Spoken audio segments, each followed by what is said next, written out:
Logiche neurali. Gli eventi raccontati dall'intelligenza artificiale. In Europe, the 5% of GDP for arms is a mirage for almost everyone, and voters will punish governments that achieve it. In Europe, achieving the goal of allocating 5% of GDP to military spending seems like a mirage for most countries.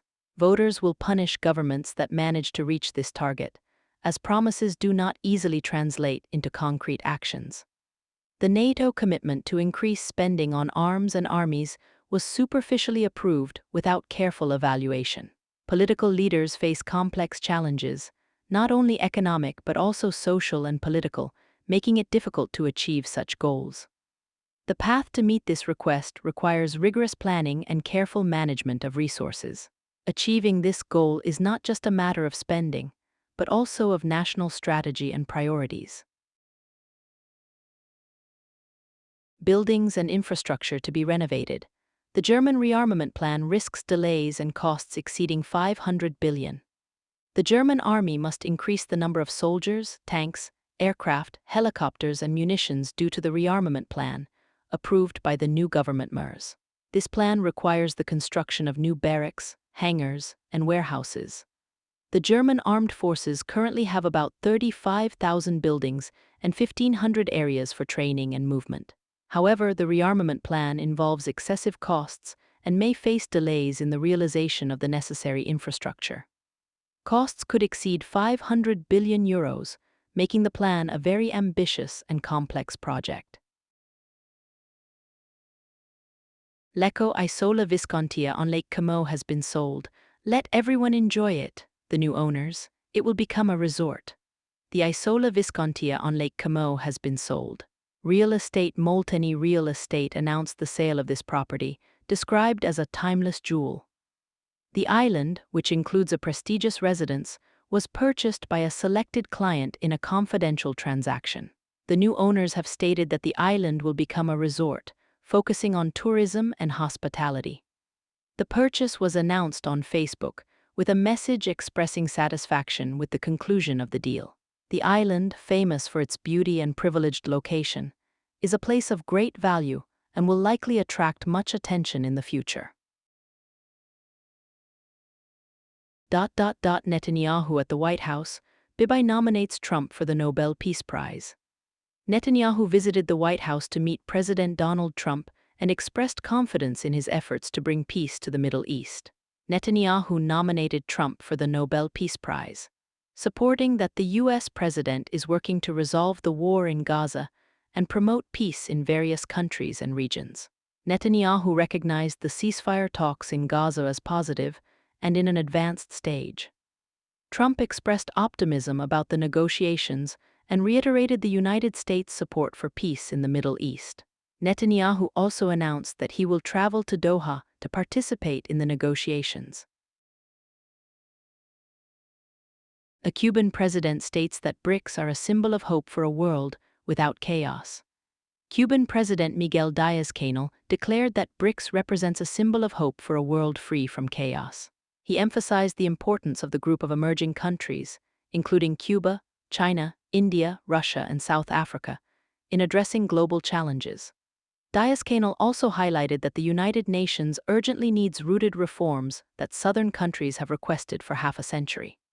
This indicates the need for significant changes in global mechanisms to respond to the needs of developing countries. The president expressed his belief that BRICS can play a key role in promoting greater equity and stability at the international level. The threats by Trump to impose tariffs on BRICS partners are irresponsible. Lula da Silva, the Brazilian president, Lula da Silva, criticized the threats by the U.S. President Trump to introduce tariffs on BRICS partners. Lula expressed concern that a leader of a country as important as the United States could threaten the rest of the world through the web, considering that this is not responsible or serious. The BRICS is a group of emerging countries that includes Brazil, Russia, India, China, and South Africa. Lula emphasized the importance of global collaboration and constructive dialogue between nations, instead of resorting to threats and tensions. His statement reflects a position favorable to diplomacy and international stability. 10 people killed in anti-government protests in Kenya.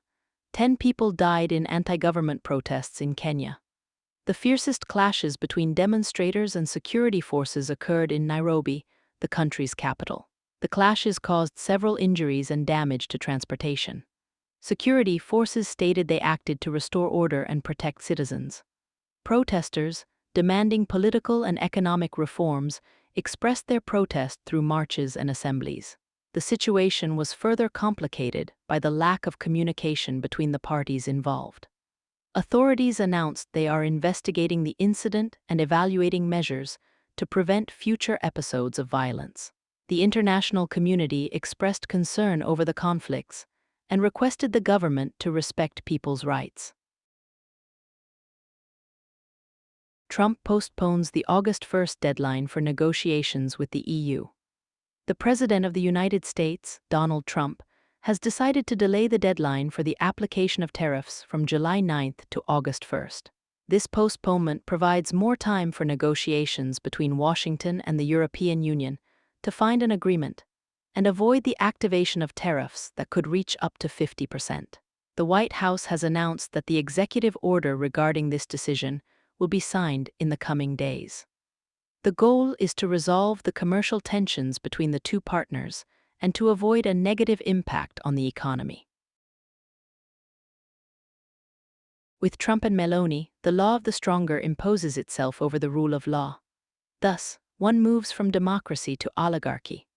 The victory of Trump in the United States and Meloni in Italy mark a radical change in politics, leading towards a model based on strength and economic efficiency, rather than respect for rules and law.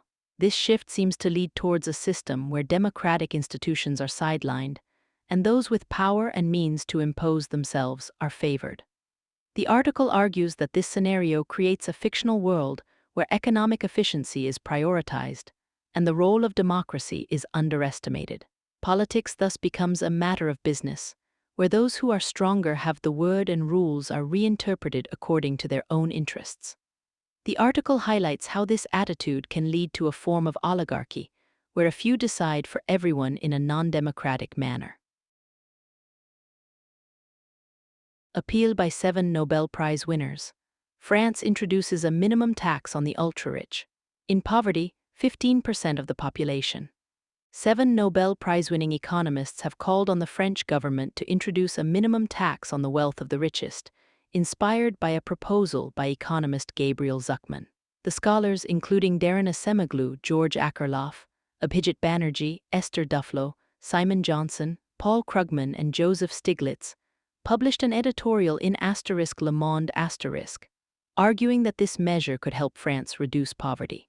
According to the cited data, 15% of the French population lives in poverty.